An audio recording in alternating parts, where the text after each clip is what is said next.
আসসালামু আলাইকুম প্রিয় দর্শক, দূরে অথবা কাছে, দেশ বা দেশের বাইরে যে যেখান থেকে আমার ভিডিওটি দেখতেছেন দেখার আমন্ত্রণ রইল। আমি লিপি সৈয়দপুর থেকে বলতেছি। আজকে আমি তৈরি করে দেখাবো মুগ ডাল দিয়ে অসাধারণ একটি পিঠা রেসিপি। তাহলে মেন প্রসেসে যাই। মুগ ডাল নিয়ে নিলাম। মুগ ডালটা একটু ভেজে নিতে হবে, কারণ মুগ ডালের মধ্যে ভেজে না নিলে একটা কেমন ফ্লেভার থাকে, ভেজে নিলে একটা সুন্দর সেন্ট বার হয়। এই জন্য একটু ভেজে নিলাম। হালকা ভেজে নিয়ে সুন্দরভাবে ধুয়ে পরিষ্কার করে নিব।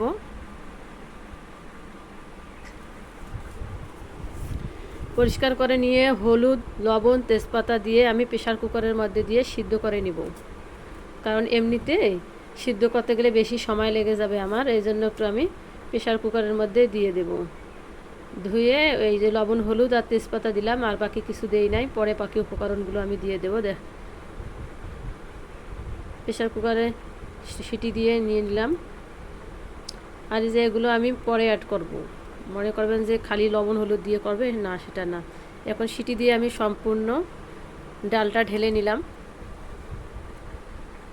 একবার হলেও রান্না করে তৈরি করে খাবেন, পিঠাটা অনেক সুস্বাদু। মনে করবেন যে মিষ্টি টিষ্টি কিছু দেয়া না, এই জন্য হয়তো ভালো লাগে না। না, এই একটু ঝাল ঝাল ভাব থাকে, এর কারণেই পিঠাটা অনেক টেস্ট লাগে। এখন আমি উপকরণগুলো দিয়ে দিতেছি ডালটার মধ্যে।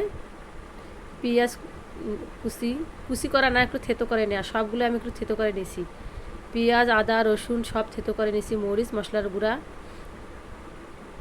সবগুলো থেতো করে করে নিয়ে দিয়ে দিলাম। দিয়ে ডালটার সঙ্গে আমি একটু মিশিয়ে মিশিয়ে নিব। এখন একটু ঢেকে দিব। ঢেকে দিয়ে বেশিক্ষণ রাখবো না, বেশ কিছুক্ষণ রাখবো। একটু পানিটা কষিয়ে, এই দেখেন পানিটা প্রায় আমার শুকিয়ে আসছে। এখন একটু হালকা কষিয়ে নিব। কষালে এই ডালটা সুন্দর লাগে, এই জন্য একটু কষিয়ে নেব, না হলে একটু কাঁচা কাঁচা ভাব থাকে। এখন ডালটা কষানো হয়ে গেলে এখানে আমি পিঠা তৈরি করার যে পানিটা লাগবে খামিরের জন্য, এটা দিয়ে দিব। দেখেন আমি কিভাবে কষাইলাম।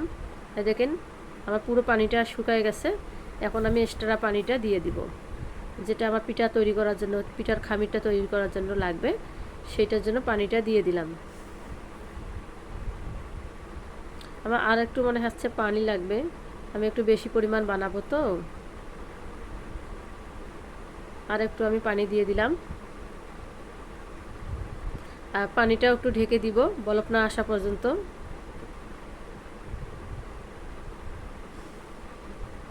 এই তো আমার পানিটার বলক এসে গেছে ডালটার। এখন আমি এর মধ্যে একটু নাড়া দিব, দেওয়ার পর আটা অ্যাড করে দেব। এতে আমরা চালের আটা দিয়ে দিছি 1 বাটি। এখানে আমার 1 বাটি আটা ছিল, সম্পূর্ণটাই আমার লেগেছে। আমি আটাটা এটা খামির করে নিব। আপনারা দেখে বুঝতে পারবেন কিভাবে আমি করতেছি। খামিরটা করে একটু ঢেকে দিব, নাড়ানাড়ি করে একটু ঢেকে দিব সম্পূর্ণটা সিদ্ধ হওয়ার জন্য।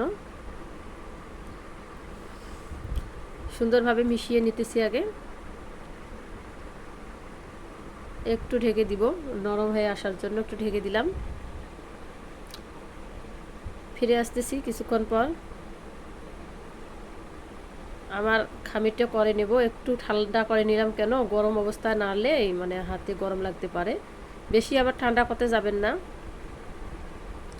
একটু হালকা গরম থাকতে থাকতে ডোটা করে নিতে হবে আমাকে। আমার ডোটা করে নেওয়া হয়ে গেল। আমার এখন লাগবে, এই যে একটা রুটি বেলে নিলাম। আমি একটা রুটি বেলে নিলাম। ওই খামিরটার বেশি বড় হয়ে যায়, ভিডিওটা দেখে রুটিটা বেলা দেখাইলাম না। রুটি আমরা সবাই বেলতে পারি, তা একটু ভারী করে বেলতে হবে, বেশি পাতলা করা যাবে না। দেখেন আমি স্টিলের গ্লাস দিয়ে ছোট ছোট করে কেটে নিলাম। ওই গ্লাসগুলো সবার বাড়িতে আছে। আর এই দেখেন হাত দিয়ে একটা ডিজাইন করে দিতেছি,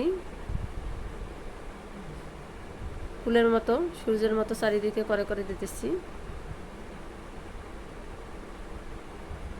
পিঠাটা খেতে অনেক সুন্দর লাগে, অসাধারণ লাগে। এই ভিডিওর এ পর্যন্ত যারা এসে গেছেন একটি লাইক দিয়েন, আর যারা নতুন সাবস্ক্রাইব করে পাশে থাকিয়েন।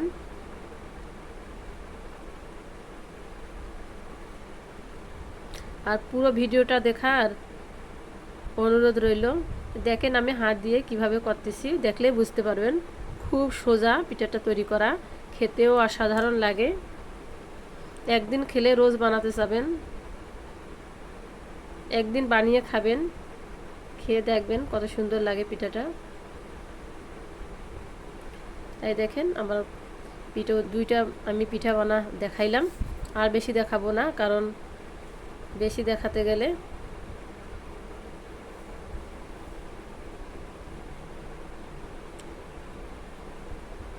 আমি আর একটা ডো করে দেখাচ্ছি। ডোটা একবার মিস হয়ে গেছে, আমি করা দেখাই নাই, এই জন্য আমি ডোটা আপনাদের তৈরি করে দেখাচ্ছি।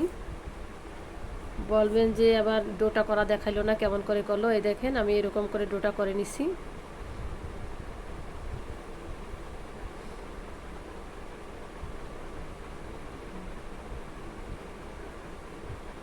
এইরকম করে একটা রুটি বেলে নিচ্ছি, দেখেন। মানে ডোটা মিস করছিলাম, এই জন্য আবারও আমি দেখাই দিলাম। এরকম পাতলা একটা রুটি বেলে নেবেন, পাতলা না, হালকা ভারী হবে, একবারে পাতলা করতে যাবেন না।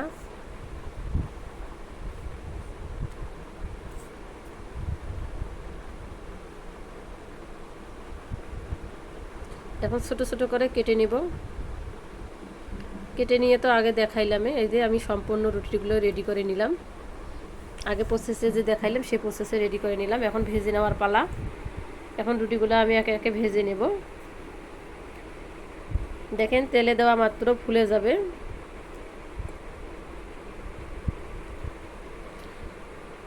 দেখতে পাবেন কত সুন্দরভাবে ফুলে মুসমুসে হয়ে যাবে পিঠাগুলো।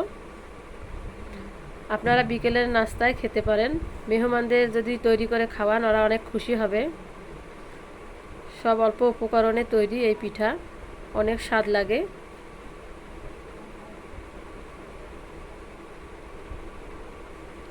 এই তো আমার পিঠাগুলো প্রায় হয়ে আসছে।